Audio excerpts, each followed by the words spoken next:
Bismillahirrahmanirrahim. Assalamualaikum warahmatullahi wabarakatuh, Datuk. Datuk Mufti, saya Wahidah Aryani dari Pahang. Saya tertarik dengan apa yang Datuk cakap tadi. Kita menyebut kalimat-kalimat Nabi Yunus, tapi kita tidak menyebut dengan bagaimana hati Nabi Yunus tu. Jadi bagi tips sikit macam mana nak dapat kita menyebut kalimat tu dengan hati Nabi Yunus. Terima kasih, Datuk. Kalau saya tanya saya macam mana hati Nabi Yunus, hebat dia tak sampai lah saya nak cerita. Tapi bercerita boleh lah. Bagi tips, mungkin pengalaman-pengalaman Datuk kan yang hebat-hebat tu.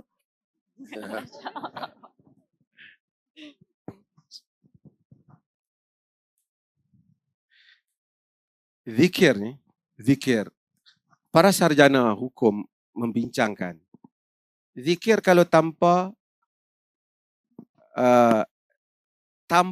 perasaan lidah saja, dapat pahala atau pun tak? Ada pemimpin. Sebahagian mereka kata dapat pahala kerana sekurang-kurangnya lebih baik. Tapi zikir yang mempunyai kesan. Faharraqa syafatai dalam hadis Imam Ahmad. Orang yang mengingat Allah dan bergerak lidah dia. Zikir yang disertai dengan seperti mana dia sebut. Kita sebut subhanallah. Contohnya subhanallah. Sejauh mana kita merasa apa beza subhanallah kita dengan subhanallah Abu Bakar Siddiq, Umar bin Khattab. Dan sebelum kita tanya Nabi dan orang-orang saleh yang lain.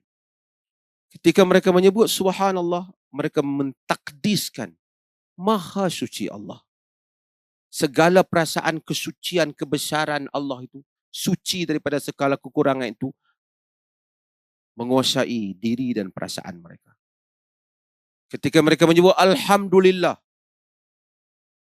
saya nak segala puji bagi Allah. Saya nak sebut simple. Ungkapan tidak semestinya sampai ungkapan yang sama, tapi tahapnya tidak semestinya sama. Kita jumpa satu orang, dan orang Melayu tak banyak perkataan. Kalau kita nak terima kasih orang, dia kata apa? Terima kasihlah. Seorang yang kita terima kasih Tuan, terima kasih Cik Awang, terima kasih Cik Awang. Dengan seorang yang kita terima kasih, perkataan sama juga terima kasih. Tetapi ketika kita terima kasih pada dia, satu perasaan yang sangat dalam, kita tak tahu nak berikan perkataan lagi, hanya kita kata terima kasih saja. Tapi sangat dalam rasa terima kasih pada dia.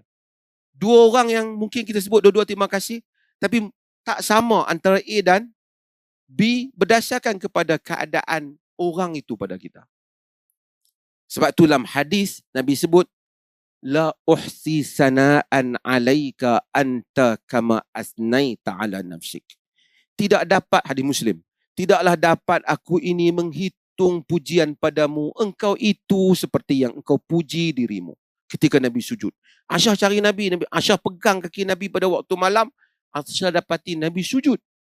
Dan Nabi menyebut, la uhsi sana'an alaika anta kama asnaita ala nafsik. Wahai Tuhan, tidaklah dapat aku menghitung pujian padamu, engkau itu seperti yang engkau puji dirimu.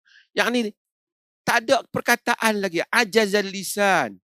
Arab kata lemah dah lidah, tak berupaya lagi lidah.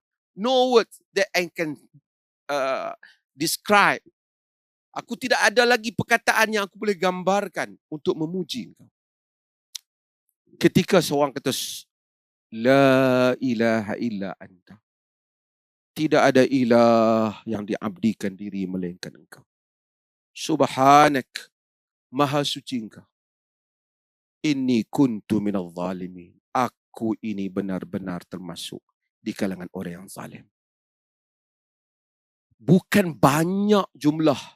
Kadang-kadang orang tu dipetua, kau kena kata 7,000 kali. Bukan banyak jumlah itu yang utama.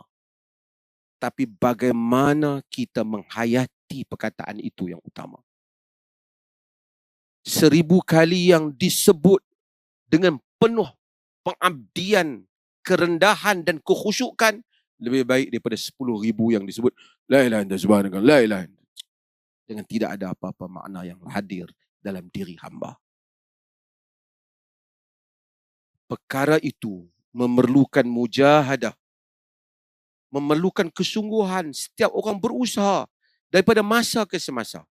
Dan kadang-kala Allah jadikan ada waktu tertentu lebih khusyuk daripada waktu yang lain. Sebab itu dia suruh kita solat malam. Inna nasyi'atal laili hiya asyaddu wat'an wa aqwamu qila. Kerana waktu suasana malam itu lebih menyebabkan tepat kamu kata dan lebih tepat perkataan kamu. Kamu lebih ingat apa yang kamu sebut. Lebih tertumpu ayat yang kamu baca. Sebab tu dia suruh kita qiyamul lail. Sebab tu doa pada malam hari itu sangat mustajab. Bayangkan hamba yang bangun la ilaha illa anta subhanaka inni kuntu minadh zalimin. Bukan. Sebab tu kerohanian bukan satu petua. Petua ni macam ni. Ustaz kata baca 3 kali dah. Ustaz tolong tulis saya nak baca. Lepas tu you repeat macam setengah-setengah petua. Sebagai ustaz tu bagi ijazah lah apa macam-macam. Rubbish.